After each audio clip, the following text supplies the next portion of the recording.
dashur teleshikues, ju përshëndes. Po fillojmë edicionin e lajmeve në televizionin 4+. Kryeministri Edi Rama prezantoi programin Dyfisho biznesin tënd me kredi të buta dhe mbështetje për sipërmarrjet drejt tregut të Bashkimit Evropian. Kryeministri Edi Rama prezantoi programin kombëtar për përgatitjen e bizneseve shqiptare për tregun e Bashkimit Evropian, duke njoftuar edhe hapjen në ditët në vijim të programit Dyfisho biznesin tënd. Sipas tij, nisma do të mbështetet me garanci sovrane, financim dhe asistencë për bizneset e vogla e të mesme që duan të rrisin standardet dhe konkurrueshmërinë. Mbështetja jonë për këtë kategori është një mbështetje domethënëse që do të materializohet me hapje në ditët e ardhshme të programit kombëtar Dyfisho biznesin tënd. Një garanci sovrane dhe një portofol financimi në mbështetje të gjithë atyre që do duan të ngjiten më lart, që do duan të rrisin volumin, që do duan të rrisin standardet dhe që do duan të përgatiten për të mos u goditur dhe për të mos u fshirë nga era e fortë e këtij transformimi dhe e përfshirjes në tregun e përbashkët evropian. Çdo sipërmarrës i vogël dhe i mesëm që ka gjithçka përveç financimit, do ketë financimin. Do ketë financimin me mbështetjen e qeverisë shqiptare, fal linjës kredis së Bankës së Shqipërisë dhe marrëveshjes që ne kemi bërë me bankat e nivelit 2 për interesa të ulta dhe financim domethënës. Dhe ne nuk do të ndalemi tek një kuotë financimi si ajo që kemi parashikuar. Nëse do të ketë nevojë për më shumë, ne do bëjmë më shumë. Dhe do bëjmë dispozicion më shumë. Nuk do ndalem. Nuk do ketë asnjë sipërmarrje të vogël të mesme që do të paraqesë një ide bindse dhe një plan të besueshëm që nuk do të mbështetet financiarisht. Rama tha se programi synon të informojë rreth 48.000 ndërmarrje në të gjithë vendin përmes trajnimeve, ekspertizës dhe një platforme online ku bizneset do të marrin informacion dhe asistencë për përgatitjen drejt tregut të Bashkimit Evropian. Duam të informojmë 48.000 ndërmarrje në të gjithë vendin. Një për një. Duam të ngrem bashkarisht një platformë kombëtare të mbështetjes biznesit dhe të krijojmë rrjetin kombëtar të ekspertëve dhe të konsulencës dhe për këtë përsëri do të na ndihmojë mbështetja me ekspertizë e UNDP-s. Duam të organizojmë një cikël prej qindra trajnimesh sektoriale, duam që të rrisim standardizimin dhe certifikimin sipas standardeve BE-s dhe natyrisht në fund konkurrueshmërinë.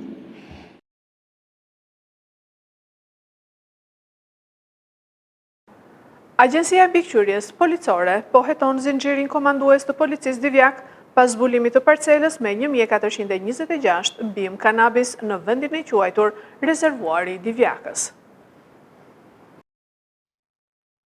Agjencia e Mbikëqyrjes Policore ka nisur hetim ndaj zinxhirit komandues të Komisariatit të Policisë Divjak në ndyshimin për shpërdorim detyre, pas zbulimit të një parcele me lëndë narkotike në territorin e kësaj zone. Burimet bëjnë me dije se materialet janë referuar në prokurori, pasi dyshohet se drejtues të komisariatit nuk kanë ushtruar kontrollet dhe verifikimet e nevojshme për evidentimin në kohë të parcelës së mbjellë me kanabis. Hetimi AMP-s vjen pas operacionit të zhvilluar pak ditë më parë në vendin e quajtur rezervuari Divjakës, ku zbulua një sipërfaqe toke shtetërore përshtatur për kultivimin e bimëve narkotike.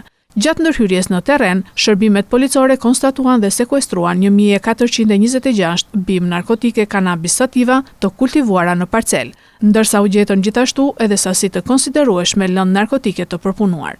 Sipas të dhënave gjatë operacionit u sekuestruan 37 kg lëndë dyshuar narkotike kanabis në proces tharjeje, si dhe 7 kg kanabis në formë boçesh. Këto prova kanë ngritur dyshime se në zonë nuk bëhej fjalë vetëm për kultivim të bimëve narkotike, por edhe për përpunim dhe tharje të lëndës narkotike, çka e rëndon më tej ngjarjen dhe rrit përgjegjësinë për strukturat që duhet të ushtronin kontroll mbi territorin.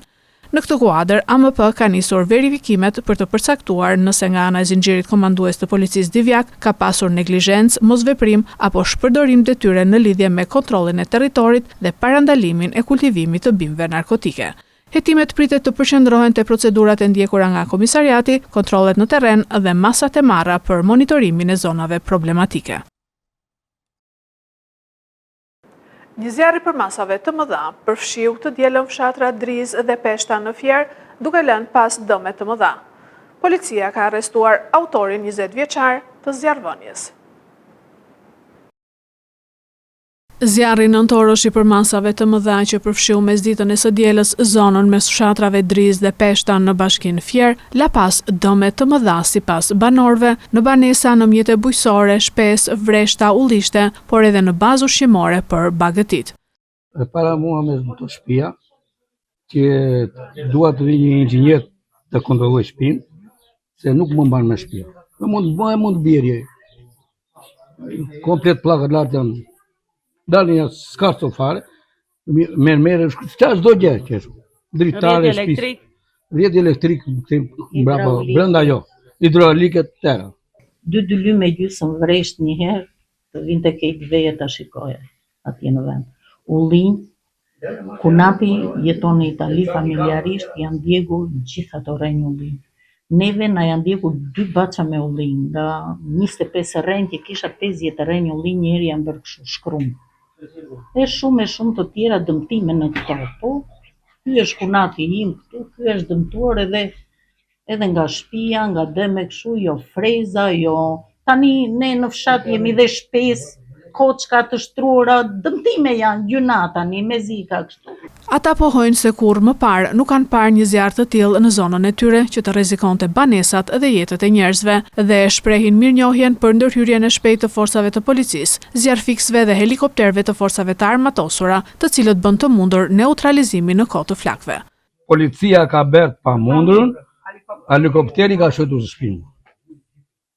Edhe zjarrfiksit ka bërë pamundurën, nuk e lejon gruan në zorën, na policia jemi okay. Ajo nga ajri ishte mirë, edhe zjarrfikset, edhe ata çuna, domethënë me shufra, me ujë, me këto, domethënë nuk e se neglizhuan. Shumë prej banorëve të zonës kanë ardhur nga jashtë vendit të alarmuar pasi janë informuar për situatën problematike të shkaktuar nga përhapja e flakëve. Ndërkohë policia ka arrestuar autorin e dyshuar të zjarrvënies, 20 vjeçarin Nikola Jaso, banues në Drizë, i cili dyshohet se ka ndezur zjarr në tokën në pronësi të babait të tij për djegjen e disa barishteve. Por flakët kanë dalë jashtë kontrollit, ndërsa banorët apelojnë për kujdes në ndezjen e pakontrolluar të zjarreve në këto ditë të nxehta. Pa dashje mund të jetë ajo, si ka qenë ngjarja, nuk e dim se shumë folën, e thonë janë kapur 2 persona që i kanë marrë. Po a është e vërtet ata 2, apo mund të jetë një njeri tjetër dhe hëngrën ata 2, nuk e dim këtë gjë. Po ajo ngjarje që dje është katastrofike, këtu tek ne kanë ndodhur, po kanë shumë shpejt, ka marrë dhe pylli. Po këto dëmet janë bërë në bujqësi, ne na kupton, ne jemi fshatar. Është e pranueshme që të digjen tashmë hamulla në këto temperatura. Në temperaturë nuk do të jesh edhe me mjet të ruash, se mund të lëshoj dhe mjeti im freza, mund ta lëshoj një shkëndi. Aty është gjë më ekstreme që nuk do të lëvizur tani. Sidomos në për këto toka që janë të papastruara, pylli është i madh, bari është i madh, ka pasur zhvillim si vjet. Ndërkohë, sipas të dhënave nga sektori i mbrojtjes pranë prefekturës Fier, zjarri i djeshëm përshkoi rreth 110 hektar sipërfaqe me shkurre dhe ullishte. Përfundon sot afati për aplikimet në skemën kombëtare të mbështetjes në bujqësi 2026, njoftoi Agjencia për Zhvillim Bujqësor dhe Rural. Përfundon afati për aplikimet në skemën kombëtare të mbështetjes në bujqësi 2026 pas shtyrjes së vendosur nga Ministria e Bujqësisë dhe Zhvillimit Rural, njoftoi Agjencia për Zhvillim Bujqësor dhe Rural. Skema kombëtare mbështetjes në bujqësi përfshin një gamë të gjerë masash financiare për sektorin bujqësor dhe blegtoral. Sipas AZHBR-s, mbështetja parashikohet për blegtorin, bletarin, kontrollin biologjik, fermat organike, sipërfaqet e mbjella e të tjerë. Në kuadër të kësaj skeme përfshihen edhe investimet për fermerët e rinj, ndërtimi i staneve dhe mekanizimi i buqësisë. Agjencia u ka bërë thirrje fermerëve që të përfitojnë nga orët e fundit të afatit për të mbyllur aplikimet, duke sqaruar se procedurat ndryshojnë në varësi të masës për të cilën aplikohet. Për masa direkte, aplikimet kryen online përmes portalit e-Albania, ndërsa për masat e investimeve, dosjet fizike duhet të dorëzohen pranë zyrave qendrore të AZBR-s. Afati fillestar për mbylljen e aplikimeve ishte data 26 qershor, por Ministria e Bujqësisë vendosi ta shtyjë deri më 6 korrik, me qëllim që t'u jepet mundësi më shumë fermerëve të përfundonin dokumentacionin dhe procedurat e nevojshme. Procesi i aplikimit për skemën kombëtare të mbështetjes në bujqësi 2026 ka nisur me 25 maj dhe synon të nxjisë rritjen e prodhimit, modernizimin e fermave dhe zhvillimin e qëndrueshëm të sektorit bujqësor në vend. Nisin regjistrimet në klasën e parë dhe në klasën e 10. Aplikimet vazhdojnë deri më 31 korrik në portalin e-Albania. Ka nisur aplikimet për regjistrimet në klasën e parë dhe të 10 për vitin shkollor 2026-2027 përmes platformës e-Albania. Ministri e Arsimit Mirela Kumbaro u bëri thirrje prindërve që të respektojnë afatet dhe rregullat e regjistrimit në mënyrë që të mundësohet planifikimi i duhur i vitit të ri shkollor nga shkollat, bashkitë dhe zyrat vendore arsimore. Përmes një videomesazhi, Kumbaro theksoi se procesi i regjistrimit ka nisur me 6 korrik dhe do të zgjasë deri më 31 korrik. Ajo kërkoi që të ndiqen me kujdes udhëzimet në portalin e-Albania dhe të respektohen rregullat për regjistrimin në shkollat pranë vendbanimit. Sot është data 6 korrik dhe ka filluar regjistrimi i fëmijëve në shkollat për vitin e ardhshëm shkollor 2026-2027. Afati është 6 korrik deri në 31 korrik në e-Albania. Të gjithë prindrit duhet fillojnë procesin e regjistrimit. Me shumë rëndësi për fëmijët që regjistrohen për të parën herë në klasë të parë, të gjithë ata që kanë mbushur 6 vjeç, por edhe ata që kalojnë nga cikli 9 vjeçar në shkollën e mesme, pra në klasën e 10. Është shumë e rëndësishme të ndiqni udhëzimet në e-Albania, të respektojmë rregullat e vendosura nga njësitë e qeverisjes vendore, pra nga bashkitë, në përputhje me vendbanimin tuaj. Duhen respektuar për të ndjekur dhe për të regjistruar fëmijët në ato shkolla të cilat janë përcaktuar pranë vendbanimit tuaj. Është shumë e dobishme, shumë e rëndësishme edhe për të bërë planifikimin e orëve të mësimit, e mësuesve, e shkollave, si për bashkitë, ashtu edhe për zyrat arsimore, të cilat kanë filluar tashmë punën për përgatitjen e vitit të ardhshëm shkollor. Prandaj edhe një herë, duke filluar nga sot, data 6 korrik, deri në 31 korrik, portali do të jetë i hapur. Në 31 korrik mbaron kjo periudhë. Keni pra këto javë kohë për të vendosur se cila është zgjedhja më e mirë për fëmijën tuaj. Ndërkohë për nxënësit që dëshirojnë të ndjekin gjimnazin me kohë të pjesshme, afati i aplikimit është deri më 11 shtator, ndërsa për regjistrimet në shkollat e mesme profesionale, afati përfundon më 30 shtator, po përmes portalit e-Albania. Regjistrimet e automjeteve rikthehen në rritje në qershor, afro 49.000 mjete në 6 muajt e parë të vitit 2026. Pas një ngadalësimi gjatë muajve prill dhe maj, regjistrimet për herë të parë të automjeteve në vend kanë njohur sërish rritje në muajin qershor. Sipas të dhënave të publikuara nga Drejtoria e Përgjithshme e Shërbimeve të Transportit Rrugor, gjatë qershorit janë regjistruar 9.915 mjete të reja, niveli më i lartë i këtij viti dhe pranë kufirit të 10.000 automjeteve në muaj. Në total, për 6 mujorin e parë të vitit, janë regjistruar për herë të parë afro 49.000 automjete ose 3% më shumë, krahasuar me të njëjtën periudhë të një viti më parë. Ky është niveli i dytë më i lartë i regjistrimeve në vend pas rekordit historik të shënuar në 6 mujorin e parë të vitit 2024. Sipas të njëjtave të dhëna, në fund të qershorit në Shqipëri qarkullonin afro 1.1 milion automjete. Të dhënat tregojnë se Korea e Jugut vijon të mbetet tregu kryesor i origjinës automjeteve që hyn në vend. Gjatë 6 mujorit, 25% e totalit kishin origjinën nga Korea e Jugut. Ndërkohë, Kina po fiton gjithnjë më shumë terren, e nxitur kryesisht nga rritja e interesit për makinat elektrike. Nga ky treg kanë ardhur 17% e totalit. Pas tyre renditet Gjermania dhe Italia si tregje tradicionale për furnizimin me automjete. Në total, rreth 42% e mjeteve të regjistruara për herë të parë gjatë 6 muajve të parë të vitit kanë ardhur nga Korea e Jugut dhe Kina. Ndërsa sa i takon mjeteve elektrike dhe pse në qershor u regjistrua numri më i ulët i këtij viti me 775 mjete, në total për 6 mujorin numri i tyre arriti në 5700 ose 3.4 herë më shumë se në të njëjtën periudhë të një viti më parë.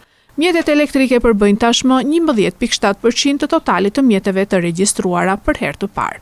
Për sa i përket markave më të preferuara nga shqiptarët, Volkswagen mban vendin e parë, në vend të dytë renditet Benzi, i ndjekur nga Audi.